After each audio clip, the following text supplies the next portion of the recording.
राजकुमारी lily अपने राजमहल के बगीचे में अपनी दोस्त परी औरा से मिली। औरा ने लिली को 3 जादुई बीज और एक विशेष उड़ने वाली चटाई भेंट की। लिली बहुत उत्साहित थी। सीरीन राजकुमारी लिली, ये 3 इंद्रधनुषी बीज और यह उड़ने वाली चटाई मेरी ओर से तुम्हारे लिए उपहार है। इन बीजों को बोना, ये जादू तभी दिखाएंगे जब तुम उन पर विश्वास करोगी। वाह, और हाँ, ये कितने सुंदर हैं। बीज क्यों, औरा? और क्या यह चटाई सच में उड़ सकती है? और हाँ, इस चटाई को फुसफुसाती चटाई कहते हैं। ये तुम्हें दूर दूर तक ले जा सकती है। ओह, ये तो अविश्वसनीय है। मैं इंतजार नहीं कर सकती। धन्यवाद औरा, धन्यवाद। जासूस बार्नबी दूर से छिपकर ये सब देख रहा था। जादू, मुझे पता था। ये कोई साधारण परी नहीं है, ये तो प्रकृति का जादू है। मुझे तुरंत राजा और रानी को बताना होगा। डरपोक बार्नबी तुरंत राजा और रानी के पास गया।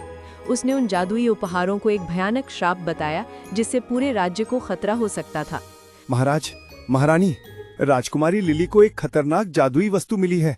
एक उड़ने वाली चटाई और बीज जो सोने के फल वाले पौधे बन गए हैं। ये हमारे राज्य के लिए खतरा है।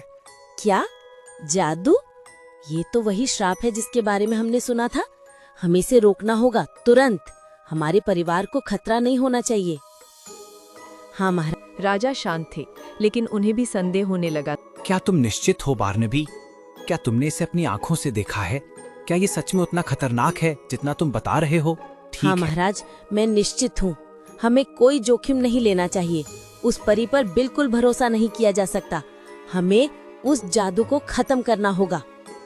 प्रभावित होकर राजा ने भारी मन से आदेश दिया कि लिली के सभी जादुई उपहार नष्ट कर दिए जाए। लिली ने बहुत विनती की, लेकिन किसी ने उसकी बात नहीं सुनी। बस करो लिली, ये खतरनाक कल्पना है। इसे दूर करना ही तुम्हारे लिए अच्छा होगा। लिली दुखी और निराश थी। उसने अपने एकमात्र दोस्त एक रॉबिन से बात करके सांत्वना पाई। तुम भी चले जाओगे क्या? वे मुझे किसी पर विश्वास नहीं करने दे रहे हैं। चुपके से लिली ने जादुई बीजों में से एक बीज को बगीचे के एक छिपे हुए कोने में बो दिया।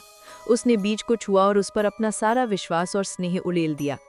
अगले ही पल बीज तुरंत एक सुंदर फूल में खिल उठा। राजा और रानी यह सब दूर से देख रहे थे। राजा को एहसास हुआ कि ये डर नहीं, बल्कि विश्वास और प्रेम है जो लिली के जादू को शक्ति देता है।